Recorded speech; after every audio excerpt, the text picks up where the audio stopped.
आनंद गिरी खुद को बेकसूर बता रहे हैं, साजिश होने का दावा कर रहे हैं। गिरफ्तारी के समय पुलिस जब उन्हें अपने साथ ले जा रही थी तब आनंद गिरी ने बस सत्यमेव जयते कहा।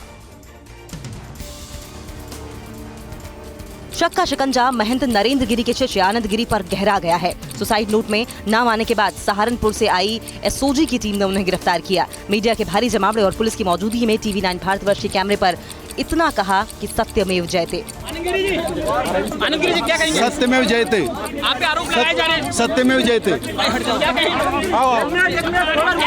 कहना है? आरोपों का क्या कहना है? महाराज जी बताएं। महाराज जी और ये उत्तर प्रदेश पुलिस यहाँ से ले जाते हुए।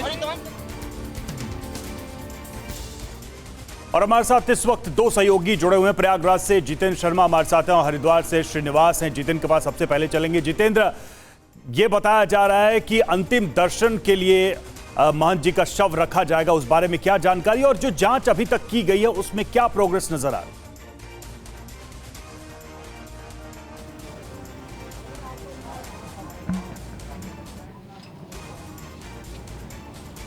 जितेंद्र, क्या आप सुन पा रहे हैं मुझे?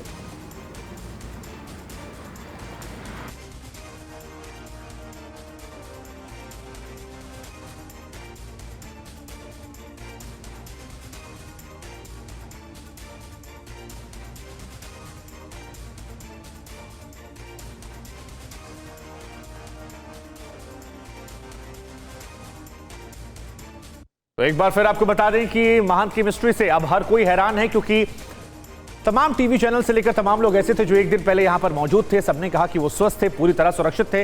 अब वहां पर क्या ऐसा हुआ? प्रयागराज से जितेंद्र शर्मा हमारे साथ लगातार बने हुए हैं। जितेंद्र, ये एक ऐसी मौत की मिस्ट्री है जिसने सभी को हैरान कर दिया। कोई यकीन नहीं कर पा रहा, क्योंकि एक रोज पहले तमाम लोग उनसे मिले थे, आशीर्वाद लेने गए थे। क्या वजह निकल कर आई है? साजिश की तरफ ज्यादा इशारा हो रहा है या ये आत्महत्या जो बात कही जा रही है वो माना जा रहा है?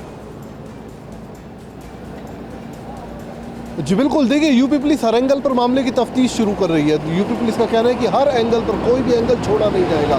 चाहे शक हो तो शक के बिना पर भी पुलिस ने फोरेंसिक टीम मौके पर गई थी, वहाँ से तमाम सुराग और सबूत इकट्ठा किए गए।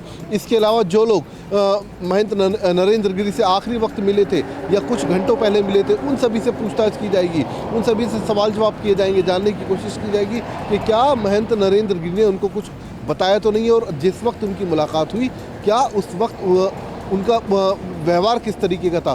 तो तमाम तरीके की जो इन्वेस्टिगेशन है वो यूपी पुलिस अपनी तरफ से शुरू कर चुकी है।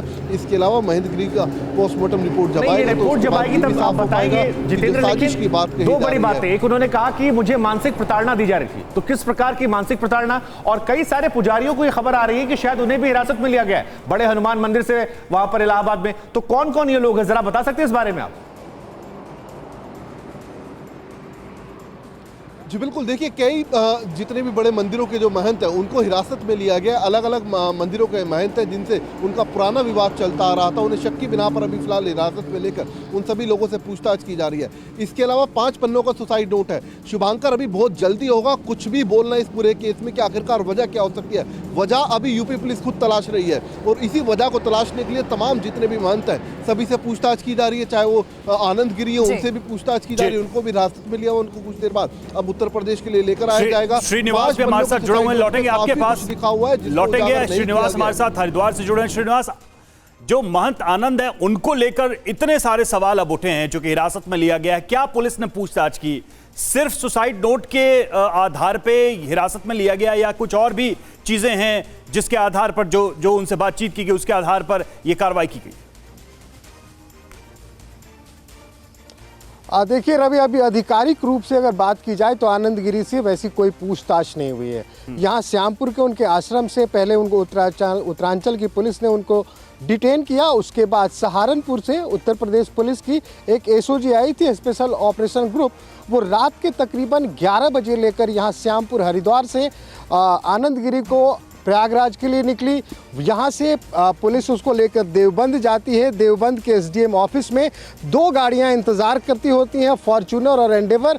फिर वहाँ से गाड़ी बदली जाती है और फॉर्चूनर में सवार होते हैं आनंद गिरी और वहाँ से फिर ये काफिला निकल जाता है प्रयागराज की तरफ। तो जब तक वो प्रयागराज पहुँचेंगे नहीं तब तक पूरी आधिकारिक जो पूछताछ की बात है उसके बारे में कुछ कहा नहीं जा सकता। हालांकि अभी वो रास्ते में है और उम्मीद कर सकते हैं कि तकरीबन शाम के 3 से 4 बजे तक वो पहुंच जाएंगे प्रयागराज और फिर वहां से आधिकारिक पूछताछ होगी। और जहां तक बात है आनंदगिरी डिटेंशन के पहले उन्होंने लगातार तमाम टीवी चैनल यहाँ तक TV9 भारतवर्ष से भी बात करते हुए कहा कि ये हमारे खिलाफ एक साजिश है और कोई हमें फंसाना चाह रहा है। उन्होंने कुछ लोगों के भी नाम लिए। लेकिन जितेंद्र, ये जो सुसाइड है जो कि पूरी मिस्ट्री बनी हुई है, इसे सॉल्व करना सुलझाना बहुत जरूरी है और उसके लिए वो सुसाइड नोट है जिसकी जांच की जाएगी। 6 से 7 पन्नों का ये सुसाइड नोट है। लेकिन जरा ये बताइए, ये बात तो सबको पता है कि उनके शिष्य आनंद गिरी से उनका पुराना विवाद चल रहा था, काफी टेंशन में थे।